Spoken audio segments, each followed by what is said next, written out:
All right, hey, welcome back to another episode of the Peanut Gallery. We are excited if you're new here. If you have not been here before, our whole goal is we just tell stories and we meet some people.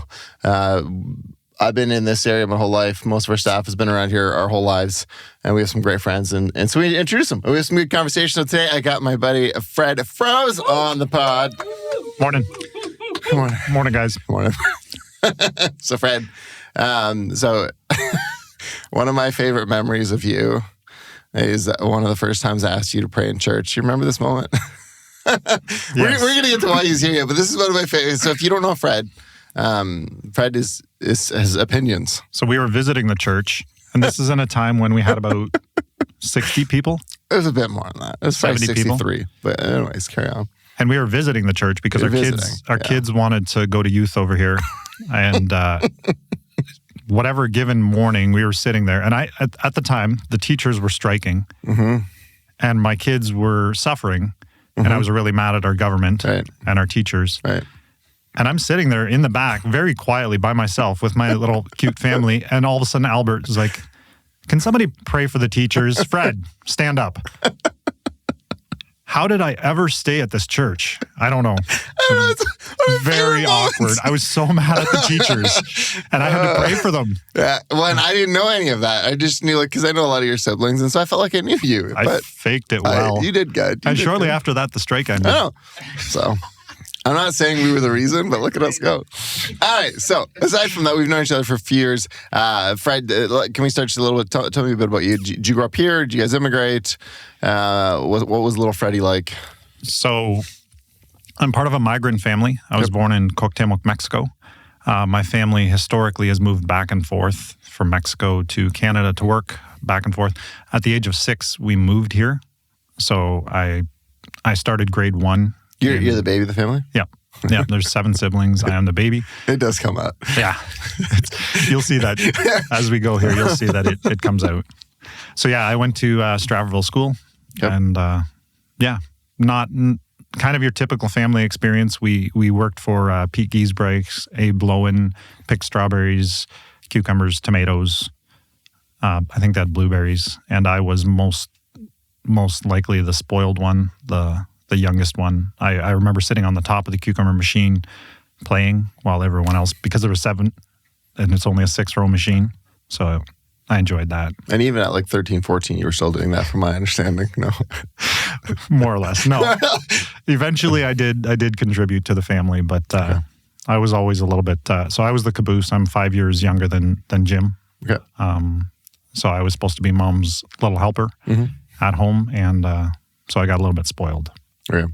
So right now you guys farm, and that's what we're going to talk about. We're going to talk about Froese Veg. But so growing up, because a lot of people, I'll say it nice, but they judge the Mennonite families who show up and have their kids work. Can I ask you about your experience with that? Like, what was it like being one of the kids? How did you guys feel that, and kind of where did that leave you? So again, like I said, I was in Stratfordville, and at the time, it's obviously not accurate, but I believe there was about 4 or 5 Mennonite kids in Stratfordville School. And so I definitely felt the prejudice and the racism towards Mennonites. It was a daily occurrence. I got picked on the bus. I got picked on at school. I'm proud to say that now, we sent our kids to Stratfordville School, and they have a Mennonite club, a Plotich club. They have a club that welcomes families, not just the kids, but the families into the community. And it's probably 50% Mennonite. It's a whole different vibe now than what it was back then. Right. But yeah, to answer your question, it was, I've always kind of felt like the bottom rung of society. And even as turning into farmers, I used to be ashamed to tell people that I was a farmer, because in Canada, I don't think we do a good job of elevating the occupation of farming. Farming is kind of a lower rung of an occupation. That's just it's my perspective. That's fascinating. Because, again, I just worked on a farm growing up. And so then my perspective of farmers was always that they were really well off. And it was, I don't think it's an occupation that people think they can get into, because you have to sort of have an in. And so I don't know but that's interesting that would be your perspective on it. And do you think that's tied into just kind of growing up being the workers there? Or where did you? Probably. So we In 1986, Dad bought a farm. It was it was right when interest rates his first interest rate was 18%. So if interest go to 18% now, we're done. We are so done. Yeah. So we were the family that picked the cucumbers. We were the family that, like, we did everything on the farm. And okay. it was he was very close to bankruptcy. We were very close to bankruptcy. And I think that probably helped shape my ideal that we were not, like, I didn't want to be a farmer. Right. It was not lucrative and it was not enjoyable. Growing up, my friends would play baseball or they would hang out, play video games on the weekends, and we worked. We chopped wood. We worked in the wintertime, summertime. And at the time, I hated it. But in hindsight, I'm very grateful for it. All right, so it's Stratfordville, grew up, went to East Elgin, I'm assuming. Yep. What'd you do after that? After high school, I developed a crush on a girl. Is it Judy? Yes. If not, it's going to be a weird story. Yeah. So her name was Sally. She's my first love. Yeah, we're Facebook friends. Sorry, these are terrible jokes. Sorry. Carry on. What do you call a cow with no legs? Ground beef. Yes. That's utterly ridiculous. Utterly ridiculous, Stan, it says. Yeah. So I developed a crush on Jude. I had planned. I wanted to be a drafter. I wanted to go to school. I got accepted to pursue drafting. And can I ask a dumb question? What's that? It's like drawing houses. What's the difference between that and architect? I think the drafter is the one that actually physically does the work. Architect tells you we should put an arch here and we should make this look like this. I think they're more, like, I was more structural. Mm-hmm. That's what I was kind of excited about. Oh, cool. Did you know that my brother Jim is a civil engineer? He worked in Toronto for a couple of years. No. Yeah, he hated it. Anyways. Like, he's an actual engineer? Yeah, really. He went to school and and now he has a beard and he's bald. Anyways, so I like Jude. So I chose to, should I stay more focused? No, this is great. Okay. This is great. So I chose to pursue marriage and a family instead of... From my understanding is that the pursuit was a pretty like, she didn't want you per se. No, it was a 2-year pursuit from 16 to 18. I was 17 and a half, and then she finally gave in. I got a new Ford Ranger. Oh. And I asked her to the Christmas banquet, and she took one look at my truck, and she's like, oh, yeah. So just to be clear, I've lost respect for her a bit. I mean, the Ford Ranger, that's what really that's what drew you? It was like a cool truck or anything, a little Ranger? No, it was sweet. Before that, I had a Crown Victoria, an 8-cylinder Crown Victoria. That was Mom and Dad's car. I picked up Josie in a Buick Regal, 93. Dude, you could fly over railroad tracks and didn't even know they were there. Just gas was 34 cents a liter. That was beautiful. Yeah, anyways. We got married in 99.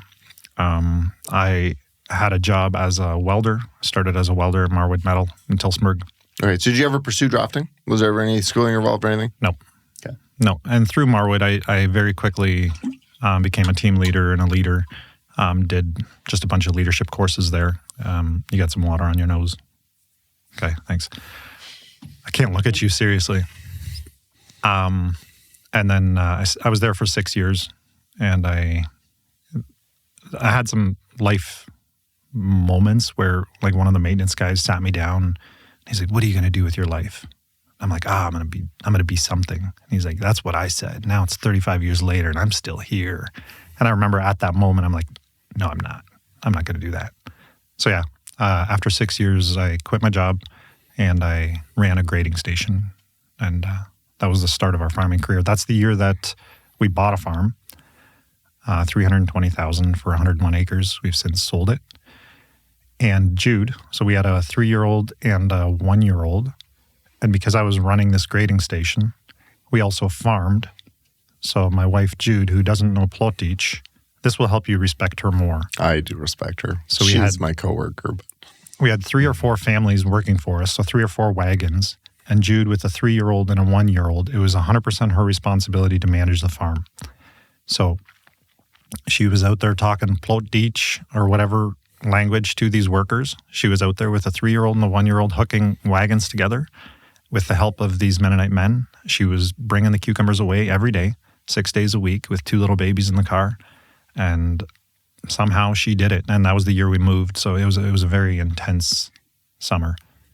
I ended up working really hard that year, and so did she. That was the start of our farming career. And we were very, very, very tight on money. So, what lessons did you learn from that? Because there's a lot of people, and I know one of your hearts is marriage. That's why I feel like I can ask this and get some good answers, Eddie. But like, when you look at that season, look back, like, what are the things that you wish younger couples would understand? Because a lot of people right now, with the way the economy is, with how housing, everything, there's a lot of people that are really tight, and this is going to be a pretty common struggle. And so, like, what would you say? What did you guys learn? Like, what kept you guys going? I think sheer desperation kept us going. Like, we didn't have a choice. There was no choice whether or not we were going to be all in, because we had everything to lose, right? Like, it was sheer desperate. And that kind of leads into probably the start of Froese Vegetables and all that. It was sheer desperation that kept us going. We did 100% of the jobs that needed to be done. At the age of, this sounds terrible, but at the age of probably 3 and 5, our kids started hoeing peppers with Jude and with their grandma. And we would pay them, I negotiated every year, but we would pay them, I think, $1 an hour. Maybe Ethan got $1.50, I'm not sure. And then every year as they got older. And by hoeing, I mean, they were playing at the end of the field. But we were trying to teach them to work. We were trying to teach them to be okay with work. And not just that, their attitudes. So both of them, I'm proud to say, both of them at this point in time enjoy work. And I think it's because of the work that Jude did and their grandma did at a young age with, they picked cucumbers one year. Completely useless. But we wanted to teach them what it was like to work hard, to have a sore back, to give it your all for the greater good of the family. Right. So yeah, a lesson is that we're very happy that we taught them hard work, dedication, and to do it with a smile on their face. What do you guys do in terms of marriage? Our marriage has always been good. We're fairly boring. We haven't had any... I would agree with that. Yeah. We haven't had severe turbulence. We haven't had any life-changing moments. We didn't travel for the first few years, and after once we could afford to travel again, we did marriage counseling. We did trips. We've always tried to prioritize our marriage, even, again, you're going to get hate mail, but over our children. We've prioritized our marriage over our children. Remember, aberg@gmail.com. So we tried to once or twice a year do something that was just for us, where we could reconnect. And so the marriage is... So when you say that, because people, like, I just feel like, hold on, my coffee's here. Yeah, Joe's. Sorry, this is what good marriage is. She brings me caffeine. This is this right here. If that's Josie, she's gotten ugly. That was Patrick. Oh, sorry. Josie was at the door. Okay. French vanilla with a shot of espresso. Highly recommend. We can cut that part, right? No. Patrick, you're beautiful. We don't cut things. So going back to what we were chatting about, like, okay, so we talk about prioritizing, your marriage over kids. I think those of us who would agree with you fully understand. Those who don't wouldn't. But like, what do you mean by that? Like, what would that look like? And I want you to try to squeeze it more into like a day-by-day thing as well. Like, how did you make that work? So the general statement is, I believe the best thing you can do for your kids is to have a good marriage. Right. It gives your kids a sense of security and safety. And if your kids are worried about mommy and daddy leaving each other, their world is rocked. Their sense of safety and their safe place that should be their family and their house and their yard is no longer a safe place. So I think that's what it sounds selfish, but ultimately it's not to prioritize your marriage. And again, because my mind, because the work that I do, so I work with a lot of people who are divorced, a lot of people who've come out of abusive relationships. So my mind often goes there. But if we go back a little further, like but that's what you got married for. Like, you wanted that. So to strive for that is not a negative thing. It's not a shot at anybody whose marriage didn't work out. It's not a shot at anything. It's just when you got married and you said those vows, isn't that what you were aiming for? I think culture has shifted toward our kids are our priority.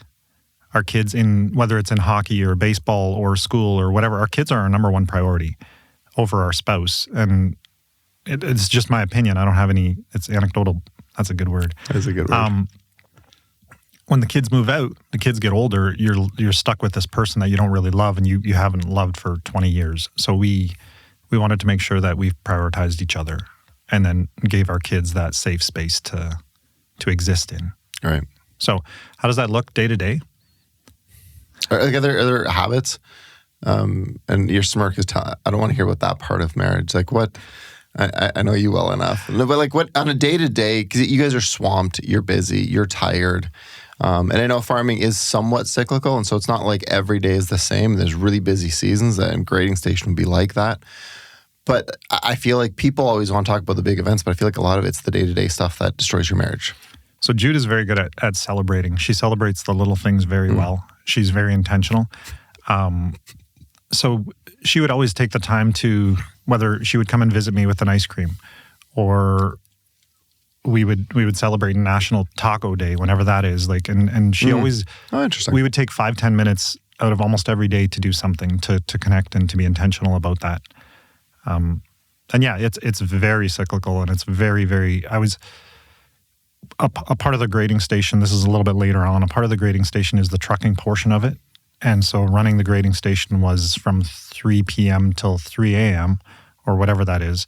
But then you'd send out 10, 15 trucks when there's border issues or when they're at the customer. It was my cell phone that rang. So it was 24 hours a day. We would go to the beach for 20 minutes on a Sunday afternoon, and I would fall asleep with my phone by my ear while the kids are playing. I didn't want to be there, but it was very important for the kids. It was very important for Jude just to take that time to still commit to family and making it a priority. So I don't know if that answers. Yeah, I think so. I think it's interesting when we talk about some of the stuff, then we glaze over some of that. But where we're going to go with Froese Veg, like a lot of what I'm assuming, at least, we're going to talk about how you guys manage to work. Like it's the little things that you actually practiced in your marriage beforehand and you practice with your kids. That really does play into that, right? I feel like marriage is probably the biggest training ground in your life. It's the person who annoys you the most. It's the person who you love the most, but it's the person who is the closest. And when they're close, like it's a whole different thing. So I feel like it's such a huge training ground.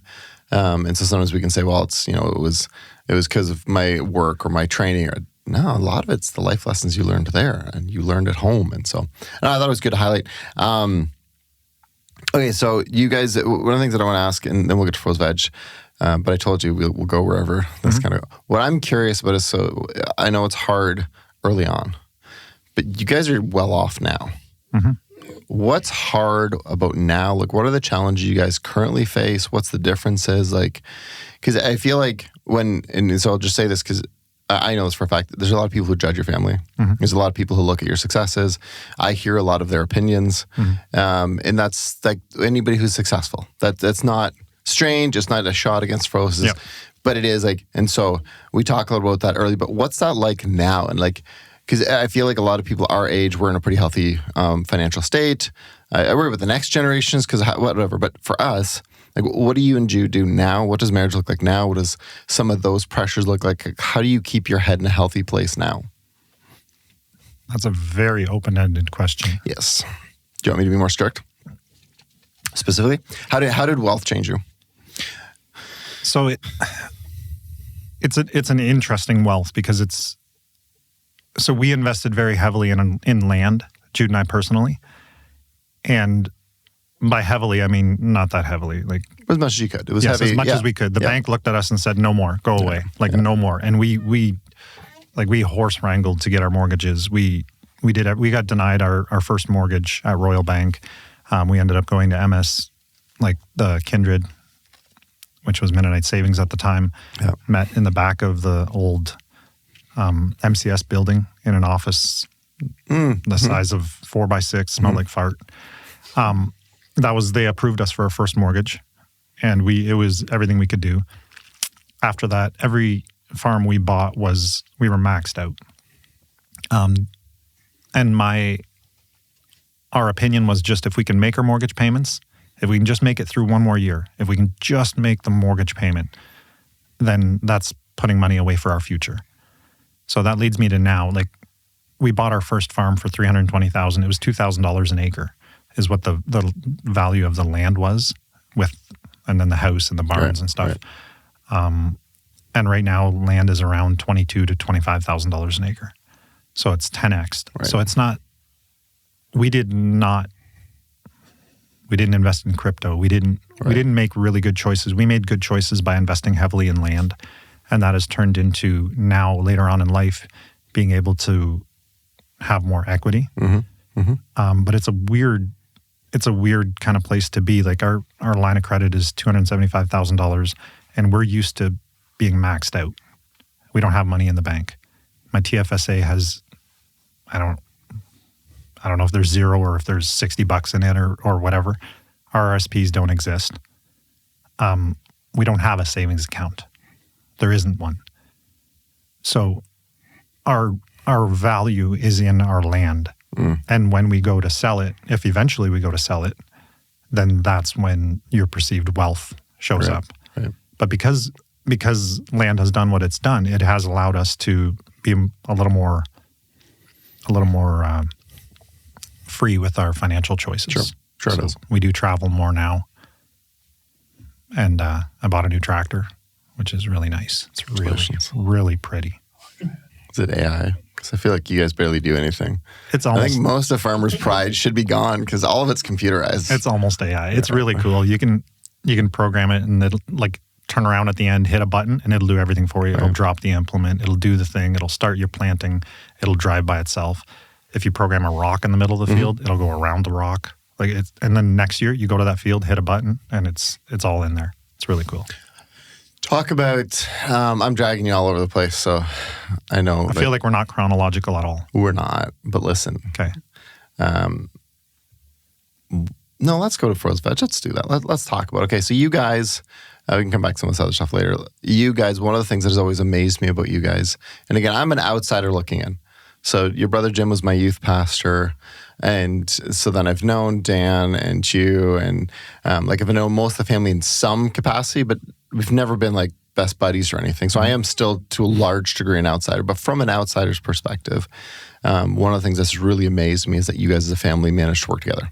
Mm-hmm. And I mean, I guess my closest, I should say outsider now, me and Anita were very close, but that was not in a farming capacity. That was in a whole other capacity, right? And so talk to me about how that journey as a family, maybe describe what it is now, and then kind of we can work our way to how we got to this. Okay, so I'll give you a little bit of context.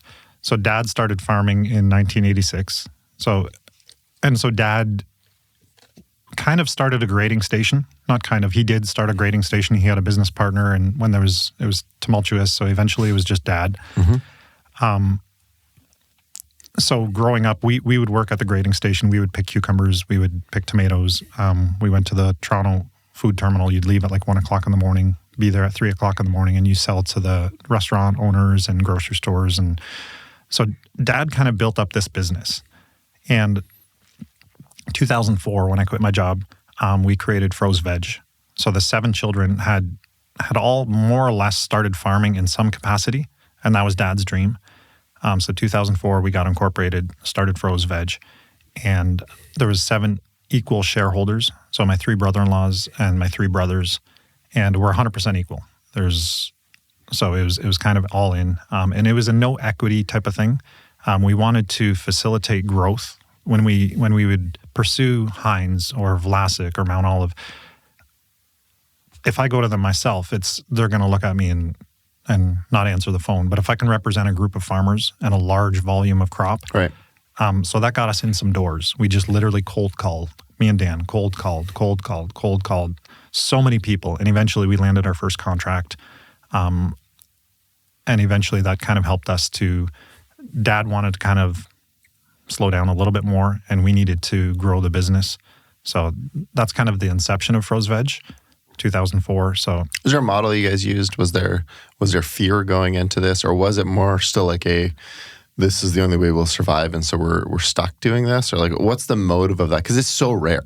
And maybe in the farming world it's not, but in every other avenue of life, like family working together long term rarely turns into good family gatherings. Right.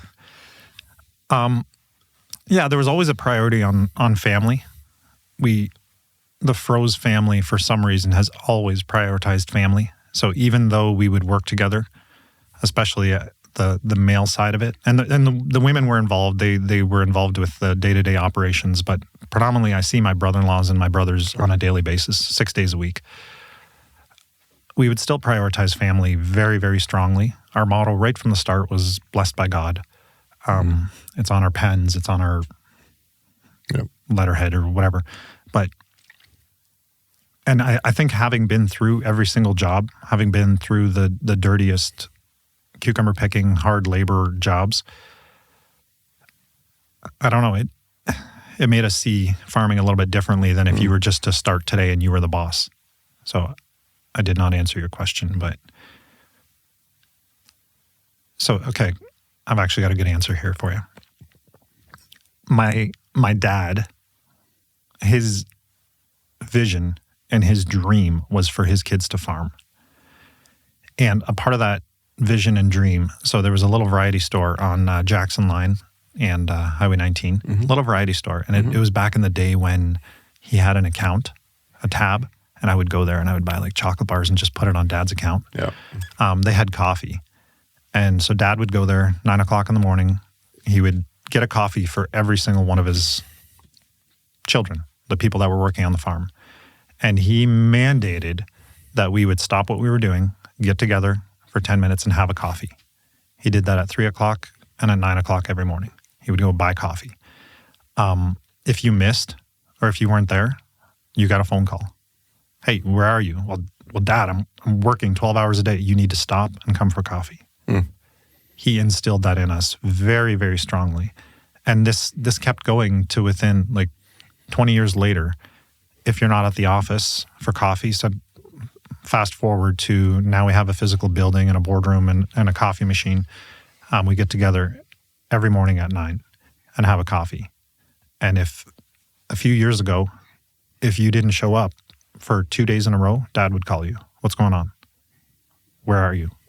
So he is entrenched in us. He is ingrained in us a sense of family and working together.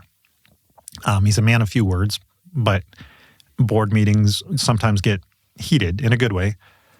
And if Dad, he's not on the board, but he would hang out sometimes having coffee or whatever with the boys. As soon as it was elevated, he'd shut it down. Youngest, relax, don't talk like that. And he'd shut us down. Okay, guys, Dad's here, let's be nice. So, yeah, he's been probably my biggest motivation and driving force to work together with family. That was a better answer. Now, we have a coffee every morning, like I said. We have 3 generations in there on a given morning. And you're welcome to come. We welcome people to come in there. What it does is we talk about how bad the Leafs are. My brother Ike hates Bo Bichette. We talk about that. We talk about football. But we also talk about farming. We talk about, what are you spraying right now? What worked for you last year? I need a tractor right now. Can somebody help me out? And it's a sense of the generations working together, a sense of mentorship that I think, unfortunately, a lot of businesses don't get. So we are still trying to prioritize. And I'm really, really proud of the fact that my nephews and my nieces come for coffee voluntarily on a daily basis. So I think that's important. How do you guys navigate because you guys are some strong personalities. So yeah, there's Dad there, but like how have you guys managed that? Is it, because I know like I have some context from some other family members who work together, like they're very strict on rules and they have like lawyers involved in a lot of that. Like, how do you guys manage that it's not like, well, this guy's lazy or that guy's not doing his job, or like some of those normal just human tensions that are just different? So if you go back, the beginning of Froese Veg, it was just every man all in, because we all needed these contracts. We all needed this thing to work for the greater good of the group. It was every man all in. Whatever you had, you bring it. As we grew and changed. My sister Anita was instrumental in putting together some policies on. She loved her policies. Oh man, we have a policy binder that we're looking at now that she wrote, and yeah, like if you're going to put in more time, you're going to get paid hourly. If you have a tractor, it's this rate. If you've got a truck, it's this rate. And so she put all those policies in place. And at the time, I thought they were dumb. Mm-hmm. In hindsight, she was incredibly smart, and we needed it in order to stay working together. Right. Yeah, that kind of answers your question. Okay. What things, like, as you guys now go, because typically in business, your first generation starts, second generation builds, third generation kind of, depending on which model you're looking at, but third or fourth generation is typically screwed up. So I looked up some stuff for you. So as Froese Veg, I can be honest with you, it's not always been rainbows and butterflies.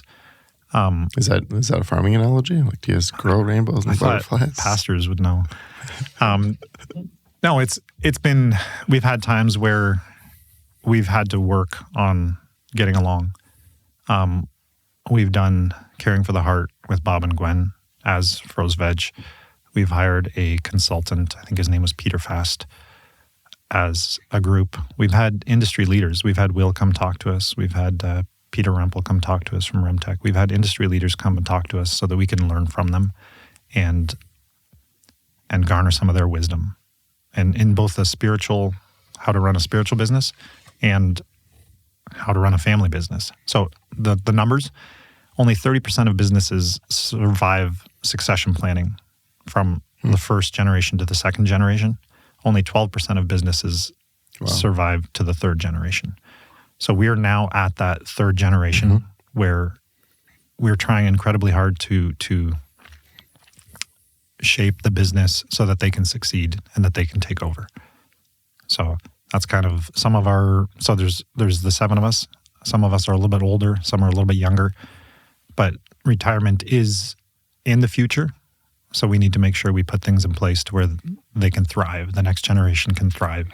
And a lot of them there's a couple of my uncles and my brothers are working with their kids. They've created their own corporations and helping them to succeed. How do you navigate the purpose question for this generation? Because in a lot of the stuff that we learn and talk about, like, your purpose was survival. And so for you guys, like your dad, like, we're barely going to make it. I hope I make it for my kids. And then you guys were like, we really want to set something up. Mm-hmm. This next generation doesn't have that because they've had everything. And I'm in that generation too. Obviously, my parents are different in different industry and stuff. How do you pass some of that down that they continue to have purpose, or like, what is that renewed purpose, or like, how do you help walk them through that? I think the best thing we can do is show them by example of what we prioritize, I can tell my kids what to do, but if I don't walk the walk and if they don't see their aunts and uncles prioritizing family, they're not going to do it. Right. If they don't see us working hard, they're not going to do it.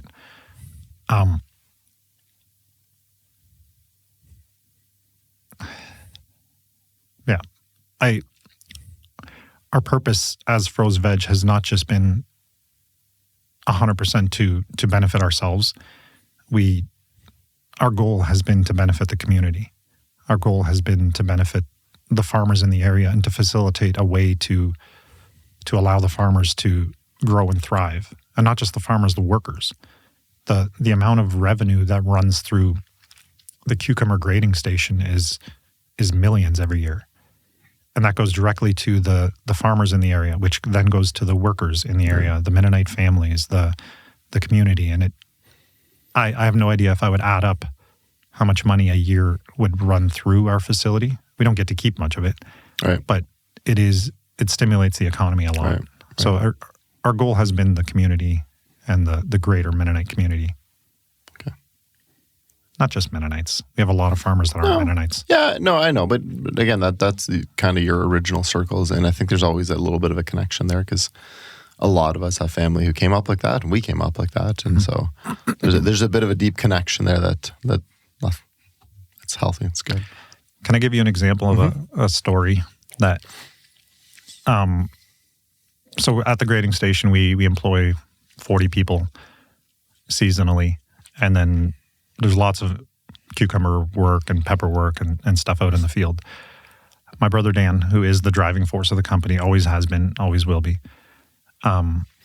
He got a phone call from U.S. Correction Facility. There was a person that wanted to come to Dan's farm. And Dan's like, I don't know that person. I have no idea what you're talking about. So it didn't really address the situation. A little while later, got another phone call and just ignored it. A while later, he got a phone call from the Toronto airport. There was a person there he was supposed to pick up. And Dan's like, I don't know this person. I don't know this person. What? Like, why am I going to the Toronto airport in the middle of farming season to pick up this person that I don't know? So they put him on a bus. And then now we're at the Canadian Correctional Facility or whatever you call them. And we had to go pick up a young man, early 20s. What his story was he had worked for Dan as a like his family had worked for Dan. They were in Canada when he was a small child. They ended up moving to Mexico and not working anymore. As he became a teenager, he made some questionable life choices. He crossed the border into the States with drugs and got thrown in jail for a few years. And he was a Canadian citizen. So when his term was done, they asked him, well, where do you want to go? Mexico. Well, we're not sending you to Mexico because you bring in drugs, so we're sending you to Canada. Who do you know? Nobody. So all of a sudden, Dan has this young man that picked cucumbers for him, or his family did 15 years ago, that we adopted as a family. So we had a construction trailer. You know how the office is? Mm-hmm. It's like an 8x10 office on wheels. Mm-hmm. We had that on the yard there, and he moved into that. Nobody knew him. Nobody. He had no family, no anything. He moved into there, and so we gave him a job at the grading station. He ended up being a great employee, but he had no shower, no running water in here. We got him a microwave, and the trucks show up to pick up the cucumbers, and sometimes there's a skid of whatever, broken or whatever. So we had a skid of waffles, frozen waffles. So we filled the fridges and the freezers with waffles, and this young man ate waffles for the whole summer. He had a microwave, he had waffles. He would take turns coming to our houses to shower, and our kids got to work with him. Our kids to this day remember him fondly. Our kids love this young man. We took him grocery shopping. He had no idea how to grocery shop. So we'd give him a budget or whatever, and it was like Twinkies and stuff. And all the essentials. Well, he had been a young man, and then he got thrown in jail. He had never learned how to shop. So I'm proud to say he turned into an awesome person. He's a church-going, wonderful man. And it was just a really weird thing where we could show our kids by example how we're here to love the community, give him a job, and he's now a good part of our community. That's cool. So I can share a bunch of stories like that, but that's one that my kids remember fondly. So many Eggo waffles. Yeah, can we get sponsorship for that? Okay. We're not sponsored yet. All right. Anything else about Froese Veg you want to talk about? And then we'll jump into something else here. I would say that, we discount family businesses. Everybody says partnerships are really hard. Family businesses are really hard. I Googled some stuff before we got here. 60% of the GDP of the money earned in North America is family businesses. Family businesses generally survive 24 years. Non-family businesses generally survive 15 years on average. So family businesses, there's a place for them in our community. Right. And you mentioned it yesterday at the meeting, like Snack Wacky, Advanced Stainless, Creative. I don't know how many family businesses we have in our church, but family businesses are integral in our community. Yeah. And I don't know, I think we kind of need to elevate them a little bit and appreciate them for what they are. That's my little plug there. Right. About Froese Veg, our goal has always been to not own things, just to facilitate growth in the community and for the next generation now. So we're still kind of at that place where our equity is very little. We're not worth much. We're not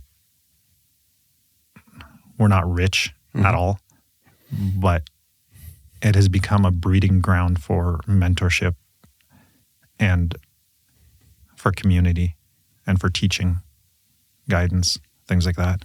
And it's a struggle. It's not easy. Like I said, Froese Veg every year maxes out our line of credit. Every year we wonder how we're going to handle the new audit, the new upcoming regulations that the government puts in place. It's a changing target, but that's, if you want to be a business owner, that's, I guess, what we deal with. One of the things that I wanted to question you on was a couple of years ago, I don't know how long this would be, I heard a radio commercial about farmers' mental health. And it caught me off guard because, I mean, mental health has been a big thing. Everybody talks about it. I wish there was more done about it, not just talked about it. So that's another podcast. So picture this. I went from making, $18 an hour at Marwood at the time. I got paid weekly. And Jude always wanted to be a farmer. So she was all on board when we wanted to sell our little house and buy a farm. We started working in the spring and we got paid in the fall. I as of right now, I do not get paid anything, nothing, till maybe October every year. And between October and when I sell my corn and beans, that's when I get paid. Mm-hmm. So there was a huge shift in how we spent money and when we spent money. We used to call it lockdown. Starting January, February till payday was lockdown. So Jude knew if she wanted a new washing machine or if we needed a new floor or something, she would only bring it up in the pay season. Right. So it was incredibly hard for the mental part for Jude to be like, okay, we're literally living in debt year after year after year. And there was years where we did not get out of debt. We would stay in the line of credit. The goal is every year to pay off the line of credit, make your farm payments, and live a little. There's been many years where we don't get out of the line of credit, where we're in debt 12 months out of the year. So it as being the provider, theoretically, of the household, I've always felt a huge sense of weight to make sure that we can make our payments, to make sure that we can go. Did you know? Yeah, it's funny you bring that up. Farmers have a 3.5 times more higher suicide rate than the average occupation. If you average all the occupations, farmers are 3.5 times more likely to commit suicide, and it's the majority of it is men.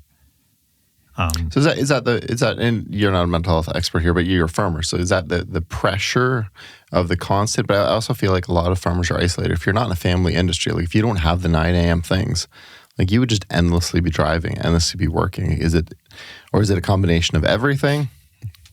In my opinion, I like to control things. I enjoy controlling the outcome.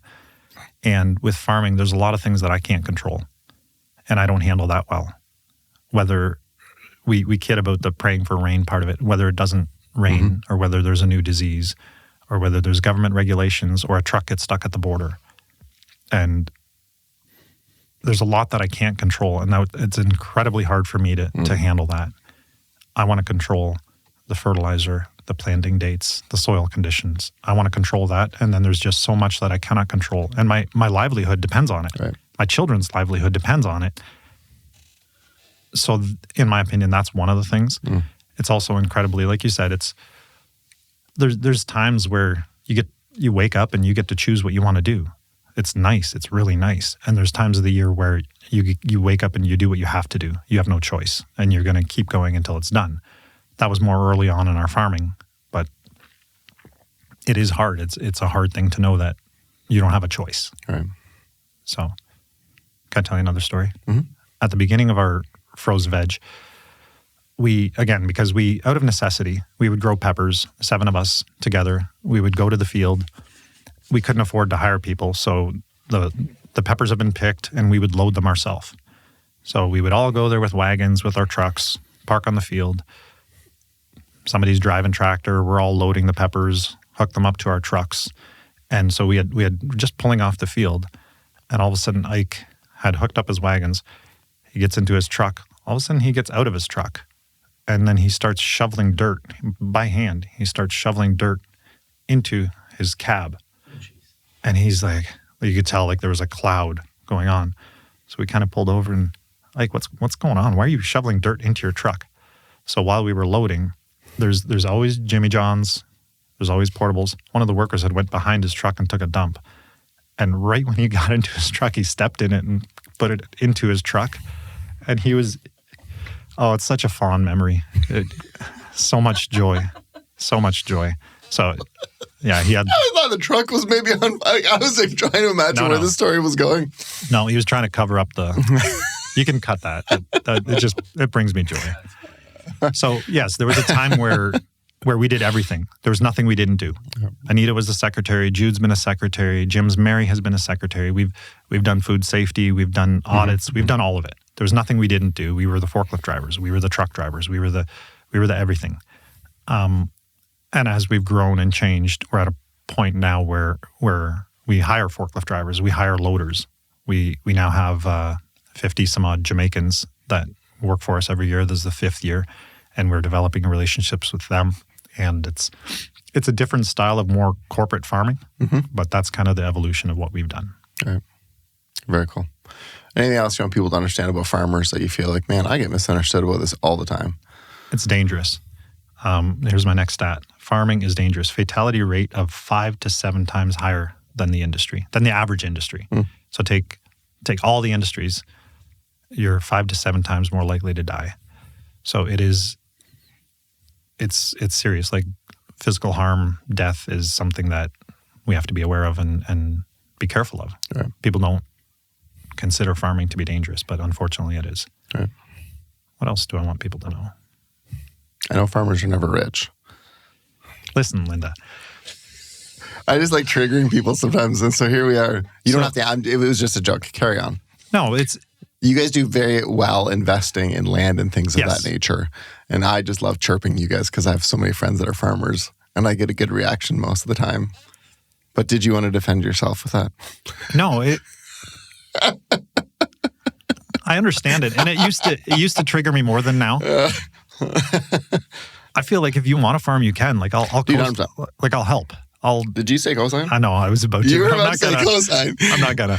I don't trust you that much. I trust you as a pastor, Josie. So we're farming. I don't trust you as a farmer. I don't know if you could kill a plant. Dude, I could definitely do some damage on a field. Yeah. So, if like any business owner, like you said before, people look at leaders, pastors, business owners, and they like to throw darts. Mm-hmm. If you want to try farming, go ahead. I would encourage you to do it. It's not for everybody. The stress load is overbearing, just like any business owner, just like your position. There's certain people that are meant to do it and can handle it, and some people can't. Right. And what I'm finding for myself personally, Jude and I talk about this, when we were younger, we swung for the fences. We had no choice. We were maxed out in debt. We had no choice but to work dusk till dawn and to eat beans. Like we borrowed money for food. We borrowed money to live because we couldn't not. Right. I could handle it at the time. I could handle it. Now, as I'm older, the older I get, the more and more I'm risk averse. I look at risk. I look at taking big swings, and I feel myself pulling back more and being much more risk averse than I used to. Right. So, my sister used to say, because she was a teacher for years, and she would say, "Oh, people always chirped her about you. You get summers off. You get this," and she's like, "You can teach. Like, what do you want me to do? Yeah, I get summers off. If you would like this job, go to school and go get the job." Yeah. But I do appreciate the side, and I know a couple of business owners, and the pressure and the weight that you guys feel is something that you can't really quantify. It's not something you can really put on but you feel pressure going, okay, there's families depending on this crop. There are people depending on this. And so, no, we really appreciate you, Fred, and appreciate what you guys are doing. And I love the model that you guys have done with Froese Veg and the impact you guys have had. And I know Jude, working with us in the office, we care deeply about your family. And so thanks for taking the time to come out. Is there anything else you want to say? Closing thoughts? Some rich I appreciate insight. the opportunity to to come hang out with you guys, I got another story. There's a young man who worked for us for years and years. Incredible young man. He worked probably 10 years until he was old enough. He got a different job. We knew the family very, very well. Got a different job, moved to Elmira. His friends, his work environment was very toxic, ended up hooked to crystal meth. He came back. He moved into the trailer. He moved into the little office trailer. Still waffles there. Still waffles. Hooked to substances. Mm-hmm. We tried to hire him. He was a little bit unhireable at the time. We brought him into the office in no state to make good decisions. We said, hey, if we put you on a plane to Mexico, would you go? Yeah, I'll go. We drove him to the airport. He still had paraphernalia on him at the airport when we checked him to make sure that he didn't get busted. We took it, sent him to Mexico. He did the whole clinic there, came back. He now has 2 beautiful boys, a wife, Christian man. Like, oh, it makes me so happy. Right. That's cool. We can do these things in our community. Right. You might never know who you're impacting. You might never know if it was worth it to stop and talk to that person. You might never know. Nobody's going to thank you. Right. But the little things that you do in your daily life has an impact. And I'm not saying that to brag. This was his choice. No, 100%. But as business owners, we've been granted maybe a little more liberties to, responsibility to take care of people and to pay it forward. That's cool. It's a great story to end on. Thanks, Fred, for you do. Thanks for your time. No problem. If you guys are listening, hey, have yourself a great week and a great time. You guys are all over the place out here, so you guys have a website that people can go if they want to learn more about Froese Veg, or you guys are pretty easy to connect with. And so if you guys are looking to connect with farmers or buy veggies, you guys are the guys to go. Don't come to us. Go buy a pickle. Go buy a pickle. Go buy a pepper. Go do something. Go buy a pickle. Let's close on that. Have a great day. Thanks, guys.